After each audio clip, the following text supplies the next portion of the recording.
I found a tape of a woman being unalived. I was at my grandmother's house, helping my grandmother move furniture around. She became my mother figure after the death of my mother when I was a young child, and I had been staying with her ever since my car accident. My grandmother helped nurse me back into health, so I made an effort to alleviate her of any and all physical tasks. I felt it was the least I could do. It was in the attic when I accidentally knocked over a box. The box was filled with VHS tapes, with the farthest dating back to 1990. All that was written on them was the year. There was a TV in the attic as well, because we used the attic as more like a functioning room than a storage space. So I decided to play the oldest tape. I expected to see happy memories, home videos, scenery, anything other than this. The video starts with whoever is holding the camera filming a woman sitting alone at a small table at a coffee shop. She's reading. The camera was zoomed in on her hair glowing in the light. Fixed. The tape then skips to a new setting in what looks like downtown Chicago somewhere. I can see the back of the same woman from before, walking down the street, oblivious to the person trailing and filming behind her. The sky is now dark gray.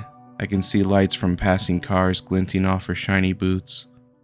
The camera is clambering and rubbing up against the jacket of the cameraman. He, or she's, not that far from her, but is far enough away to show that he or she's not with her, clearly stalking her. The scene lasted maybe 5 minutes of the monotonous walking until it shifted to the woman now bound and stowed in the trunk of a car. She was taped up, unable to speak. All I could hear was the sound of heavy rainfall, accompanied by her screaming and crying. Her muffled panic broke my heart in two. My spine became frozen. I couldn't open my eyes any wider.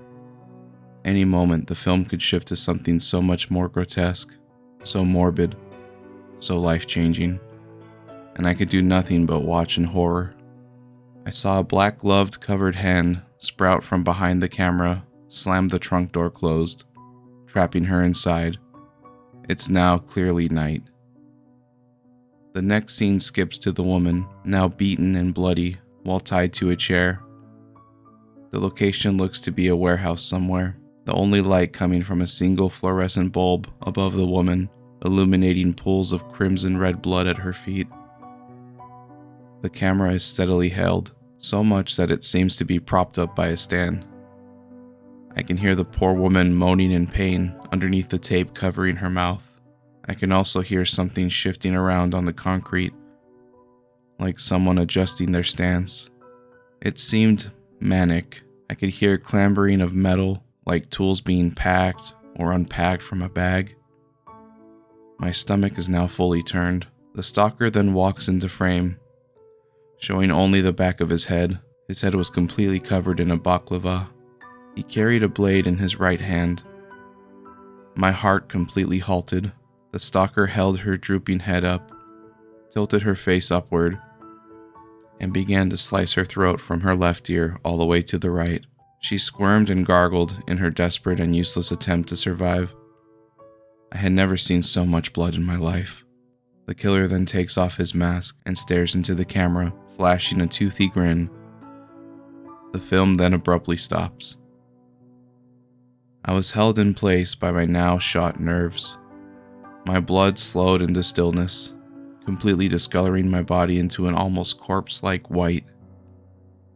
My grandmother was watching me. She shakenly tried to console me from across the room, struggling to form words through the river of tears streaming down her face. She said she didn't want me to ever be reminded of who I was before my accident.